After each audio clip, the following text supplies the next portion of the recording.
APK file. ఇంకోటి ఏంటంటే మనందరం గ్రూప్స్లో ఉంటాం కదా, కాలేజ్ గ్రూప్స్కో స్కూల్ గ్రూప్స్లో ఉంటాము. అందులో ఒక అతని ఫోన్ సడన్గా హ్యాక్ అయిపోతుంది. హ్యాక్ అయిపోయిన అతని నెంబర్ ఎస్బీఐ అనేసి లేకపోతే పిఎం కిసాన్ యోజన అని చెప్పేసి మార్చేస్తాడు. అతని ప్రొఫైల్ మార్చేసి ఒక ఏపీకే ఫైల్ పెట్టేస్తాడు.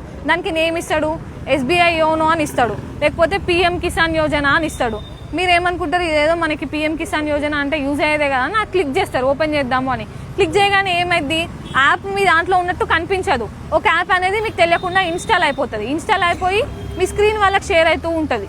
వాళ్ళు ఏం చేస్తారు, మీ స్క్రీన్ని మెల్లగా అబ్జర్వ్ చేస్తూ ఉంటారు. మీరు యూపీఐ వాడినప్పుడు మీ పాస్వర్డ్స్ అన్ని జమ చేసుకోవడము, ఇంటర్నెట్ బ్యాంకింగ్లో లాగిన్ అయినప్పుడు మీ పాస్వర్డ్స్ అన్ని వాళ్ళ దగ్గర పెట్టుకోవడం చేస్తారు. దాని తర్వాత మీరు ఫోన్కి వచ్చే వాడి పక్కన పెట్టేస్తారు.